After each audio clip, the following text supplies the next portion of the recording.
Assalamualaikum warahmatullahi wabarakatuh.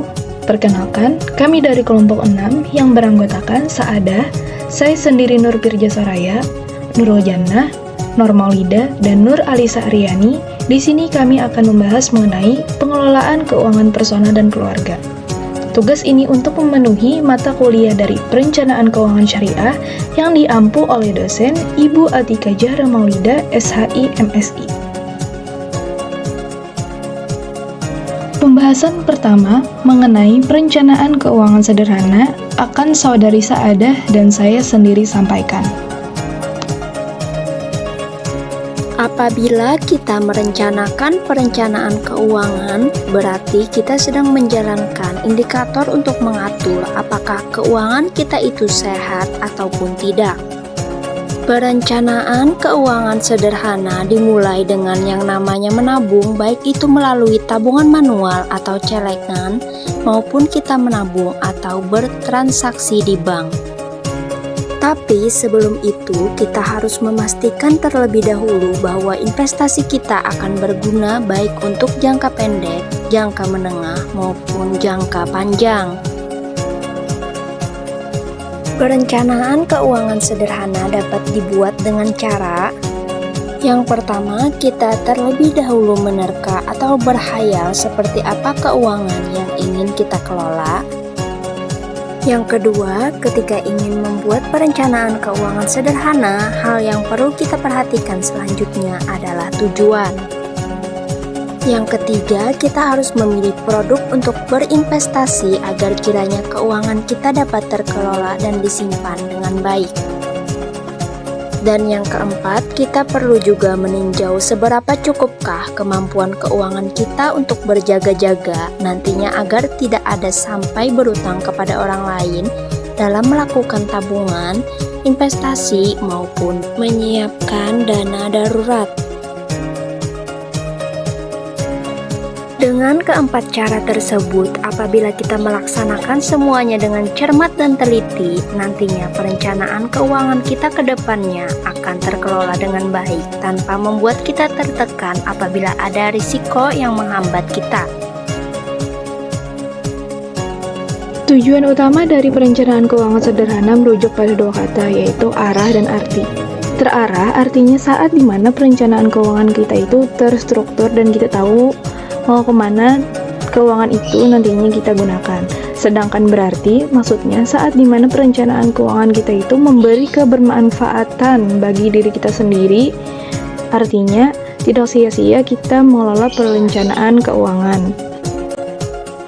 Manfaat dari perencanaan keuangan secara sederhana ini diantaranya yaitu sebagai alokasi keuangan kita untuk mencapai kebermanfaatan di masa mendatang. Kemudian yang kedua, dapat meningkatkan produktivitas keuangan. Yang ketiga, sebagai sarana investasi agar dapat merencanakan dan menciptakan aset di masa depan. Yang keempat, tujuan jangka panjang dapat diraih karena kita telah menyusun perencanaan keuangan sesuai dengan orang lain yang pernah membuatnya. Jadi, ketika kita ingin membuat perencanaan keuangan sederhana, kita lebih dahulu membicarakan mengenai dana darurat. Dana darurat adalah dana yang bisa cair kapanpun dan biasanya dipakai untuk hal yang mendesak seperti sakit, kecelakaan, pemutusan hubungan kerja, dan hal lain-lain yang sifatnya tidak bisa ditunda dan harus disegerakan. Setelah mempersiapkan dana darurat, barulah kita memikirkan mengenai persiapan asuransi.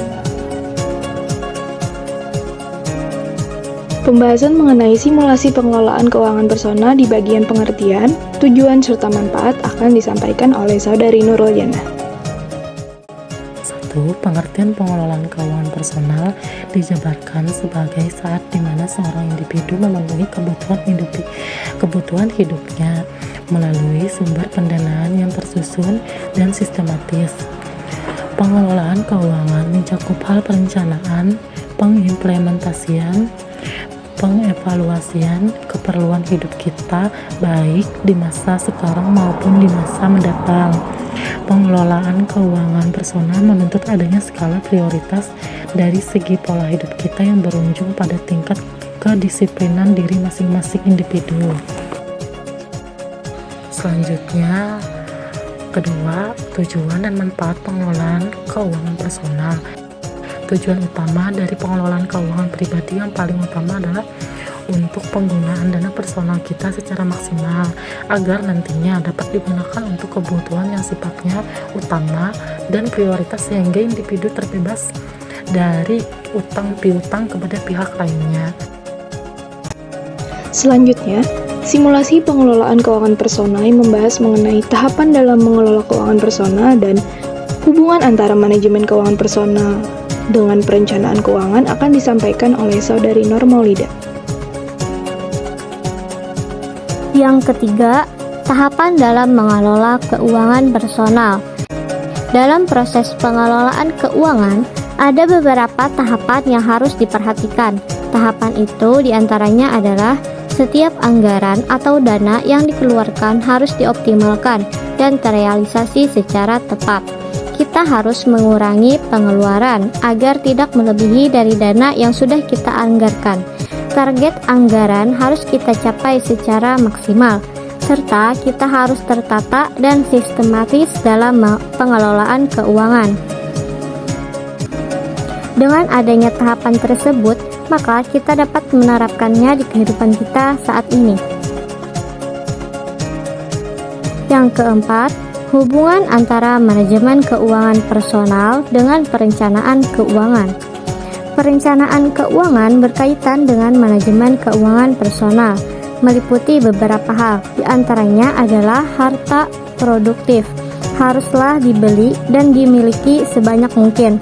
Selanjutnya, mengatur pengeluaran dengan cara memprioritaskan cicilan utang, kemudian baru memikirkan perihal dana darurat dan asuransi.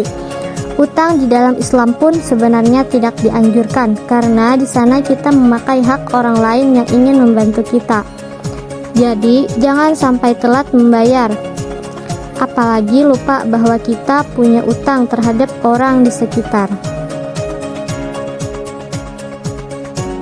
Kemudian, simulasi pengelolaan keuangan personal pada bagian contoh pengelolaan keuangan personal akan disampaikan oleh Saudari Nur Alisa Aryani. Contoh pengelolaan keuangan personal. A. Prinsip 10, 20, 30, 40. Persentase 40% digunakan untuk memenuhi segala jenis kebutuhan pokok yang kita perlukan, baik itu berhubungan dengan kebutuhan pangan pokok, pembayaran transportasi, pembayaran segala hal yang berhubungan dengan tagihan di rumah tangga, dan hal lainnya yang masuk ke dalam kategori pokok dan tidak bisa ditinggal. Persentase 30% digunakan untuk membayar cicilan, baik itu tabungan kita untuk jangka pendek sampai ke jangka panjang. Pendanaan di dana darurat, bentuk investasi yang telah kita buat, serta asuransi yang telah kita geluti untuk kehidupan. Persentase 20% yang nantinya akan dialokasikan untuk playing, termasuk di dalamnya kategori keinginan, baik itu untuk bersenang-senang, keperluan yang tidak mendesak, atau hal lain sebagainya.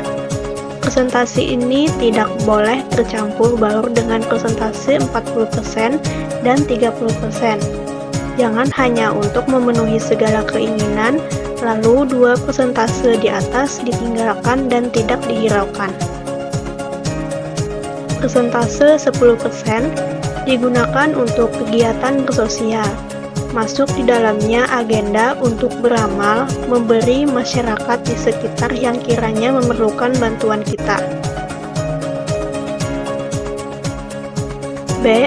Prinsip 70, 10, 10, 10. Persentase 70% dialokasikan ke segala gaya dan biaya hidup yang mendesak. Persentase 10% yang pertama untuk keperluan di hari selanjutnya. Persentase 10% yang kedua diinvestasikan baik ke tabungan ataupun saham. Persentase 10% yang ketiga untuk beramal dan memberi.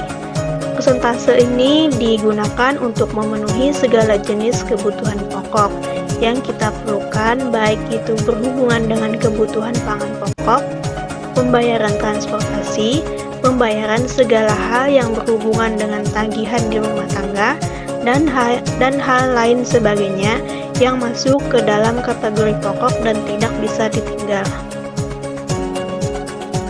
C. Alokasi gaji di masa waspada. Opsi pertama, persentase 60% dari penghasilan pokok dialokasikan ke instrumen pengkategorian living. Masuk di dalamnya biaya untuk berzakat atau sedekah, pembayaran cicilan, pembayaran semua alat transportasi, kesehatan fisik diri, dan uang belanja bulanan utama. Persentase 30% dari penghasilan pokok dialokasikan ke instrumen pengkategorian saving.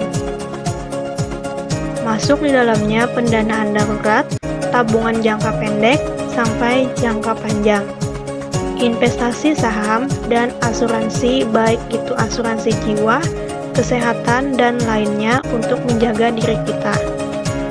Persentase 10% dari penghasilan pokok dialokasikan ke instrumen pengkategorian playing. Masuk di dalamnya hiburan bagi diri kita, serta liburan, belanja barang online, dan lain-lain yang tidak mendesak. Opsi yang kedua, persentase 70% dari penghasilan pokok dialokasikan ke instrumen pengkategorian living. Masuk di dalamnya biaya untuk berzakat atau sedekah, pembayaran cicilan, pembayaran semua alat transportasi, kesehatan fisik diri, dan uang belanja bulanan utama. Persentase 25% dari penghasilan pokok dialokasikan ke instrumen pengkategorian saving. Masuk di dalamnya pendanaan darurat, tabungan jangka pendek sampai jangka panjang, investasi saham, dan asuransi, baik itu asuransi jiwa, kesehatan, dan lainnya. Persentase 5% dari penghasilan pokok dialokasikan ke instrumen pengkategorian playing.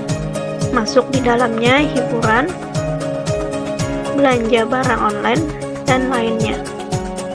Sebagai contoh, apabila kita mendapatkan gaji per bulannya kisaran 5 juta rupiah, maka perinciannya 3,5 juta rupiah dialokasikan ke instrumen pengkategorian living, 1,25 juta rupiah dialokasikan ke instrumen pengkategorian saving, dan sisanya sebesar 250.000 dialokasikan ke instrumen pengkategorian playing.